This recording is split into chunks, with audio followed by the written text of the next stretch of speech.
출애굽기는 사실 창세기보다는 읽는 것이 쉽지는 않습니다. 전반부인 20장까지는 창세기 12장에서 시작된 하나님 백성의 역사에 대한 말씀의 연속이기 때문에 어렵지 않게 읽을 수 있습니다만은 그 이후부터는 내용이 좀 딱딱해지기 때문입니다. 출애굽기의 후반부는 율법에 대해 또 성막의 재료와 기구에 대한 규정을 전해주십니다. 우리가 잘 아는 금송아지 사건이 중간에 나오긴 합니다만은 다시 성막에 대한 말씀이 반복되기 때문에 어떻게 보면 출애굽기에서 성경 통독의 첫 번째 어려움이 시작되기도 합니다. 하지만 성경은 하나도 버릴 것이 없는 예수 그리스도를 중심으로 하는 하나님의 구속의 역사를 전해주신다는 것을 우리는 기억해야 됩니다.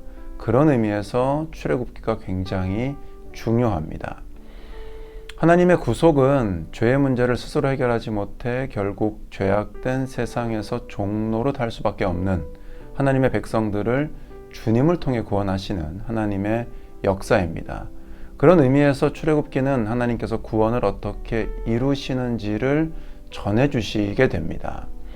세상을 예표로 하는 애굽에서 이스라엘은 종의 삶을 살게 됩니다.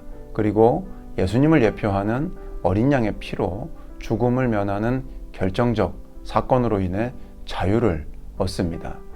약속된 하늘나라를 예표로 하는 약속의 땅으로 여정을 떠나며 하나님 백성의 삶을 본격적으로 시작합니다. 하나님은 그 본격적인 하나님 백성의 삶을 시작하는 하나님 백성들이 애굽 세상이죠.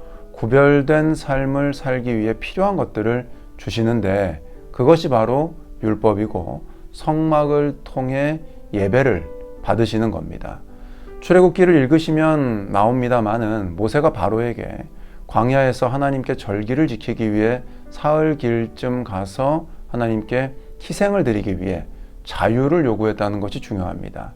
하나님은 하나님 백성들의 예배를 받으시기 위해 그들에게 자유를 주셨음을 성경이 전해주고 계시기 때문입니다. 그렇기 때문에 우리는 이 출애굽기의 말씀을 통해 왜 우리가 구원받은 이후에 예배에 그렇게 충실해야 되는가에 대한 해답을 찾을 수 있습니다. 예배는 애굽의 제사와는 전혀 다른 것이었습니다. 그래서 하나님은 400여 년간 종노릇하면서 애굽의 방법에 깊이 물들어 있던 이스라엘을 향해서 새로운 예배의 방법을 일깨워 주시는 거죠. 그래서 출애굽기가 자연스럽게 레위기로 연결이 되는 겁니다.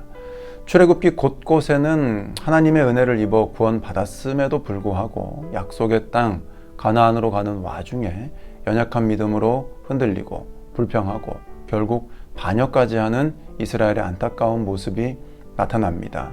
이 모든 모습은 하늘나라를 향해 가는 우리들의 모습을 또한 반영하는 것입니다.